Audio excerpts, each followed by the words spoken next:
Bonjour Internet et bienvenue sur Pandemonium TV, je suis toujours le Mjoff et aujourd'hui on va continuer à parler des jeux et des figurines qui me plaisent. On va continuer spécifiquement sur Bushido avec une nouvelle revue de liste à thème. Et je vais me concentrer cette fois-ci sur la préfecture de Ryu, la vague sauvage, les ninjas et le clan Shio. Petite annonce complètement hors sujet, les 23 et 24 mars se tiendront les journées figurines et jeux à Sartrouville avec plein de tournois, des animations, des exposants. Ça va se tenir au gymnase de Sartrouville, super facile d'accès, c'est une super convention, donc n'hésite pas à venir. Je devrais y organiser le tournoi Carnage en mode bataille et un tournoi Briscard, va voir sur T3 pour avoir plus d'informations. Pour l'instant il n'y en a pas mais ça viendra, et puis n'hésite pas à venir.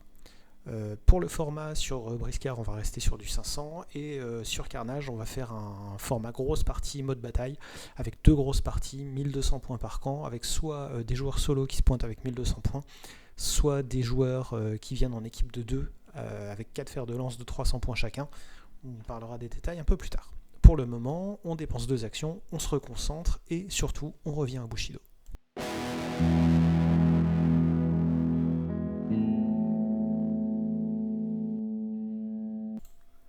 On démarre avec la préfecture de Rio. Alors la préfecture, c'est l'archétype du samouraï fantasy avec tout ce qui tourne autour de cet imaginaire. C'est-à-dire qu'on a des guerriers nobles, ultra compétents, en armure, qui se battent au katana, qui ont un physique de Tom Cruise et puis des subalternes propres sur eux, super obéissants et bien chiants quoi. Dans ce thème spécifique, j'ai choisi donc la patrouille de la préfecture parce que c'est ce qu'il y a de plus iconographique finalement, le plus systématique de ce qu'on va retrouver en préfecture avec tous ses avantages et ses inconvénients de beaux samouraïs propres sur eux. Dans la liste qu'on retrouve dans la boîte, on va retrouver Junichi, Goshi, Fujitaka, Ima, Hirosama, les Ashigaru et 3 samouraïs, Takashi Akira, Takashi Tetsuya et Takashi Mika. Dans cette liste, tout le monde correspond à son archétype, hein. C'est assez facile. Tu vois la fille, tu as une vague idée de ce qu'elle peut faire. Les samouraïs sont forts, ils sont solides, ils ont une armure, ils ont un katana ou une grosse lance et ils savent se battre. Les Ashigaru, ils sont en dessous, mais ils obéissent, et ils obéissent bien. La liste fait 95 ris. Dans ce thème, les figurines amies retirées du jeu donnent des jetons passe et la compétence autorité gagne 2 pouces de portée pour ceux qui en disposent. Avec cette troupe, on va pouvoir abuser des jetons passe, compenser l'éventuel sous-nombre, ou en tout cas attendre que l'adversaire ait fini de jouer pour s'activer, et c'est hyper efficace, parce que finalement on s'active toujours en attaquant des figurines qui sont déjà fatiguées, ou au moins qui n'ont plus qu'une seule activation, alors qu'on les charge avec tout ce qu'on veut, et c'est la fête. Les samouraïs sont hyper puissants, mais attention, ils ne sont pas immortels non plus, ça reste des humains en armure. Les Ashigaru, c'est des Ashigaru, surtout que ce sont des jeunes Ashigaru dans cette liste. Par contre, tant que les chefs sont sur la table et qu'on a le musicien et le porte-étendard, ils restent là et ils bougeront pas en fait, ils ont le moral. Ils vont mourir, mais ils auront le moral. Avec les 5 ris restants, tu vas avoir encore de quoi booster les pouvoirs de tes troupes en donnant à nouveau des jetons passe, des améliorations de morale pour les Ashigaru ou une meilleure coordination des différentes équipes. Alors on ne va pas donner de la coordination samouraï Ashigaru, mais on peut coordonner encore les Ashigaru pour faire encore mieux. On peut aussi donner tacticien à samouraï pour gagner l'initiative plus facilement ou améliorer les attaques des samouraïs avec des armes spéciales. C'est un clan qui offre beaucoup de possibilités, mais pas forcément des énormes subtilités. C'est des samouraïs quoi. Les 2 autres boîtes, héritiers par le sang et héritiers par les actes, ne me séduisent pas à cause des figurines en fait. Mon gros souci en préfecture, c'est qu'ils sont trop neutres, trop moyens, pas assez exotiques. Alors ouais, ils ont un dragon, mais il entre pas dans les listes. Alors à la fin, c'est bien gentil, mais si je peux pas jouer le beau dragon qui claque, ça m'intéresse pas trop quoi. Après, je comprends ceux qui aiment, mais moi, c'est pas trop mon trip. La vague sauvage, c'est pas vraiment le même genre. C'est une association de petits démons, les bakemono, qui ressemblent aux gremlins, avec des gros démons, qui eux ressemblent pas à des petits démons, qui ressemblent plus à Honda dans Street Fighter, mais en plus méchant et qui mord. Puis fatalement, dans cette liste, on va trouver 2 grands types de troupes assez classiques des jeux de figurines, c'est-à-dire des petits vaisselards hyper nombreux et pas chers, et puis des gros thons, des thons rouges pour le coup. Je suis parti sur le thème escorte parce que il va en fait permettre de sortir surtout des bakemono que je trouve les plus rigolos, c'est les petits gremlins. Dans cette liste, on va trouver Ig, qui est une sorte de brute bakemono, Weishu, qui est un sorcier un peu délicat à jouer, je trouve. Il peut réduire le ki adverse, surtout. Mais voilà, c'est pas une brute, c'est un sorcier. On a un Boomer, qui est un arquebusier gobelin, en gros, ok. Boomer. Et donc son pote, c'est Hook, O-O-K. Ouais, ok, Boomer. C'est un bakemono défensif, lui, qui est assez dur à tuer, parce qu'il a un bouclier, il sait s'en servir. On a Trak, qui est un samouraï bakemono, ou en tout cas un bakemono qui se prend pour un samouraï, et je trouve l'idée assez marrante. On a un archer et 4 gobes de base qui correspondent un peu à tout ce qu'on peut trouver dans la liste, avec une lance, une arme de base, 2 armes de base, enfin le crétin de base, quoi. Et puis eux, ils sont surtout là pour faire du monde de toute façon. Donc au total, dans cette boîte, on va trouver 107 riz. Mais comme on peut laisser un gob ou deux de côté, juste pour les invoquer plus tard, en fait, on va dire qu'on arrive à 100 en prenant pas l'archer qui vaut 7 par exemple. Et puis ça tombe plutôt pas mal. Alors je trouve moi qu'il manque quelques gobs dans le lot, parce que mine de rien, si on joue bien, on peut en invoquer un paquet des bakémono pendant une partie, et c'est la classe.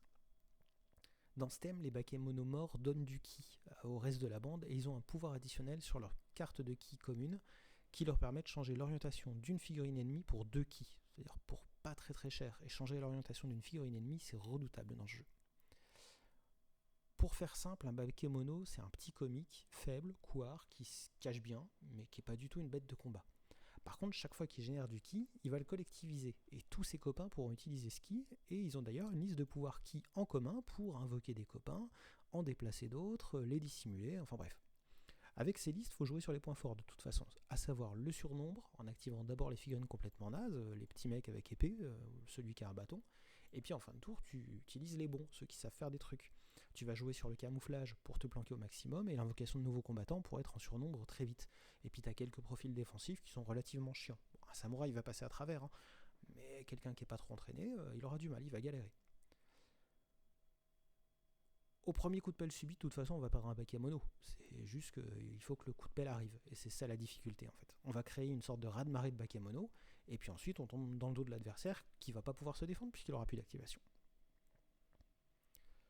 On peut aussi, dans les équipements, ajouter un peu les bonus, parce que là, on peut varier le nombre de bakémono de base. Donc, si on est à 0 riz restant, on fait rien. Et puis, on peut avoir une dizaine de riz additionnels si on joue moins de bakémono au départ. Je conseille quand même le totem qui coûte 2 riz et qui génère 2 ki additionnels sur la fameuse carte commune en début de tour. Ça va faciliter les invocations, l'utilisation des pouvoirs ki un peu spéciaux. On peut aussi sortir le médaillon de l'âme qui donne aussi du ki pour un bakémono déjà mort, ou des champignons, ou une arme empoisonnée sur track par exemple, parce que je trouve ça assez rigolo de faire un samouraï bakémono qui a aucun honneur et ça lui va bien. Parmi les autres thèmes, on va trouver les thèmes des Oni, qui sont l'inverse des bakémono, les Oni forcément, parce que ce sont les gros tours dont je parlais plus tôt. Donc eux, ils n'ont pas de surnombre, sont des guerriers solides, puissants, qui font hyper peur, et qui font des dégâts monstrueux. C'est cool à jouer, mais à mon avis plus compliqué pour débuter, parce que justement, il faut gérer le sous-nombre la plupart du temps. Tu joues à 4 figurines, 5 figurines maximum. L'autre possibilité, c'est de sortir une autre sous-faction bakémono, les 1000 yeux, qui permettent de jouer encore plus vicieux qu'avec ce thème-là de l'escorte, en partant à peu près sur le même thème de base. Et à vrai dire, je préfère les 1000 yeux, mais ils proposent pas de boîte pour ça, donc on va jouer avec l'escorte. Pour résumer très très vite, ce clan c'est le clan des ninjas. Donc comme c'est secret, je dis rien dessus. Fin de vidéo, merci, à la prochaine. Générique.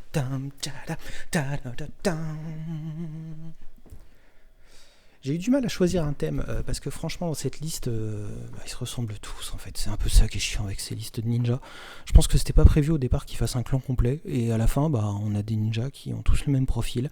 Ils partagent une série de règles et de compétences spéciales communes, ils ont des tactiques qui les rendent un peu pénibles, et j'ai pris un thème un peu par défaut, celui de ce clan là, le clan de l'étoile du Nord, parce qu'on peut jouer une liste mission assassinat, mission escarmouche, mission reconnaissance, avec presque les mêmes figues, quelques différences tactiques, mais bon, je trouve pas ça très funky. Alors ça doit être bien joué, j'en sais rien, mais c'est pas très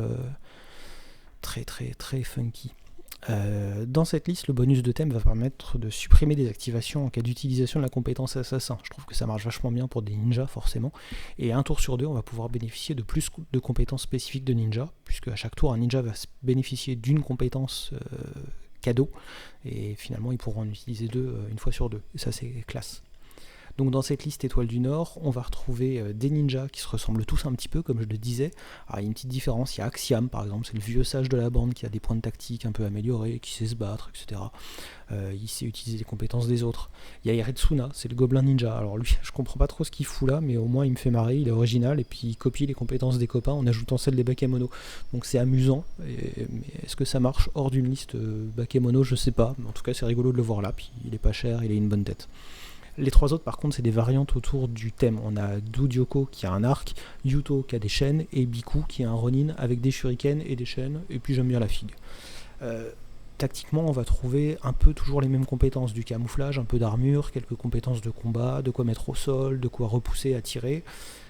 Des capacités de distraction pour retourner les figurines adverses, ça c'est super fort parce qu'ils ont tous assassins qui permettent de lancer des dés en plus quand ils attaquent dans le dos. Et quand l'adversaire est retourné, c'est facile de l'attaquer dans le dos. On va aussi trouver des compétences qui permettent de taper plus fort, annulent des effets d'armes adverses ou cacher des mecs. Enfin, c'est des compétences de ninja quoi. Si t'as regardé Tortue Ninja, tu sais à peu près de quoi je parle.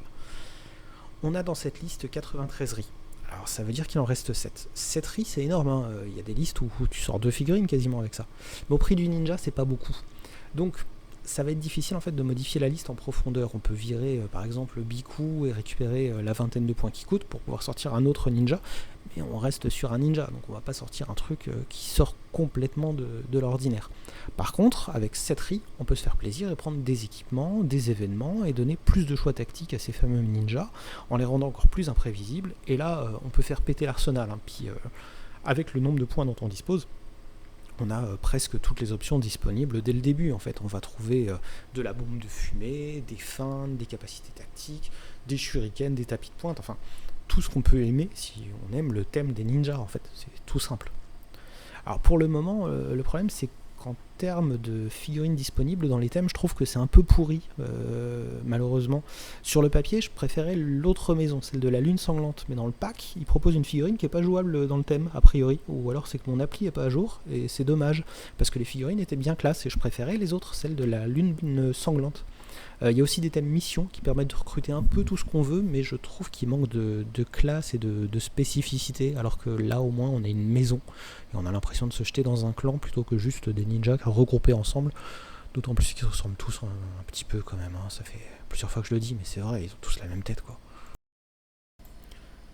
On passe au clan Shio, qui est le clan qui a perdu le pouvoir quand la préfecture de Ryu a pris le contrôle du continent. Alors ce sont des samouraïs rebelles qui essayent de former de nouveaux combattants, et ils ont donc avec eux beaucoup de jeunes samouraïs dans leur rang. Puis comme ils n'ont pas le temps de bien tout leur montrer comment on manie un couteau à saucisse et tout ça, ils font surtout du tir à l'arc.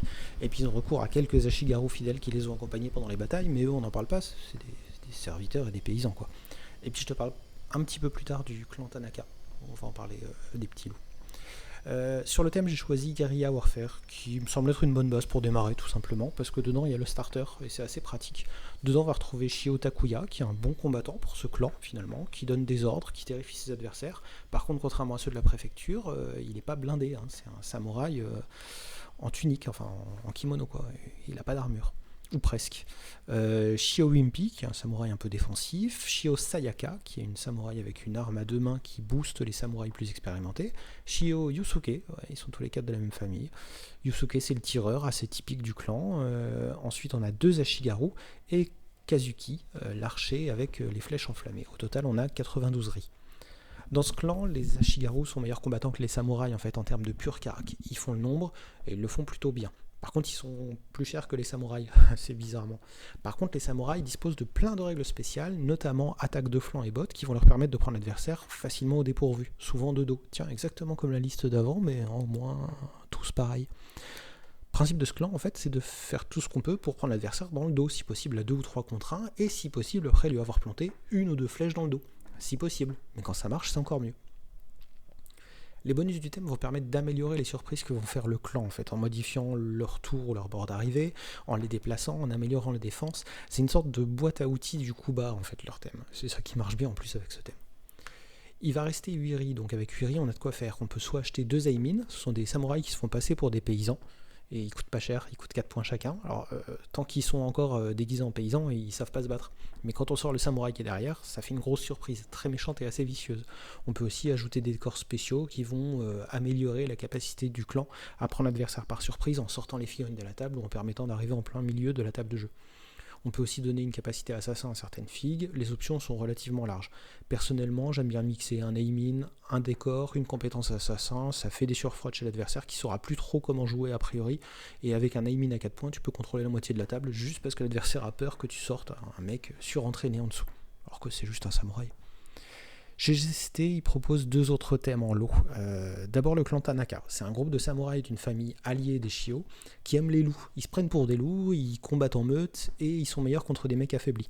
Donc c'est un gros délire, et puis j'ai l'impression que ce clan est relativement autonome, tu peux les jouer tout seul directement avec leur boîte, donc j'en parle pas parce qu'il faudrait peut-être faire une vidéo spécifique sur ce clan, mais je suis sûr qu'il y a beaucoup à dire. On peut les recruter avec les Shio, mais je trouve bien de jouer les Shio tout seul.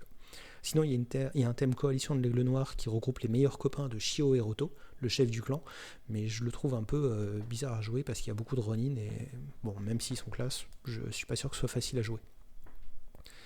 Je trouve que le thème Guerrilla Warfare, c'est assez amusant à jouer. Déjà parce que je préfère les Shio Tanaka, de base les figurines sont un peu plus jolies, un peu plus classe, mais si t'aimes les loups et les samouraïs qui se prennent pour des Space Wolf, Tanaka c'est bien aussi. Accessoirement, il y a aussi une possibilité de ne jouer que des samouraïs dans une variante de cette liste qui est assez sympa aussi, parce que finalement les samouraïs Shio, ils sont assez rigolos à jouer tous ensemble. Alors cette vidéo c'est pas la plus aboutie du siècle, hein. J'ai eu du mal à la sortir, j'ai eu des impératifs à côté, j'ai fini par manquer de temps, enfin bref, tu peux voir que ça tourne quand même. Par contre elle n'est pas hyper précise. Déjà la précédente sur Bushido n'était pas hyper précise, on est resté sur de l'affleurement de surface des possibilités de chaque clan, hein, pour ainsi dire. Faudrait presque faire une vidéo par figurine si on veut aller vraiment très très loin, des vidéos plus courtes mais une vidéo par figurine. On va pas faire un tour exhaustif des options, des profils en un quart d'heure de toute façon. Là on fait une liste que j'aime bien, on prend les figurines que je trouve les plus cool dans les starters, et on sort la liste telle qu'elle sort à l'achat directement quand tu montes les figurines en les sortant de la boîte. Comme d'habitude, hein, évidemment, si la vidéo t'a plu, tu commandes, tu mets un pouce bleu, tu partages, tu viens au JFJ de Sartrouville, même si ça n'a aucun lien avec les vidéos. Je remercie tous ceux qui se sont abonnés, ont mis des pouces bleus, commenté les vidéos précédentes, en particulier les gens qui ont commenté la vidéo sur Alchemy précédente, parce qu'effectivement il y avait des erreurs vu qu'on jouait avec d'anciennes règles sur la V2, mais on en reparlera une prochaine fois. D'ailleurs, la prochaine fois, on devrait terminer le tour des factions de Bushido, sauf si on reparle du cube dont j'avais parlé une autre fois. On devrait faire le tour du syndicat de la lune d'argent, du temple de Rokan, des oiseaux de la descension et du temple Kinshi. Et donc, d'ici là, porte-toi bien et n'oublie pas de gagner du ki.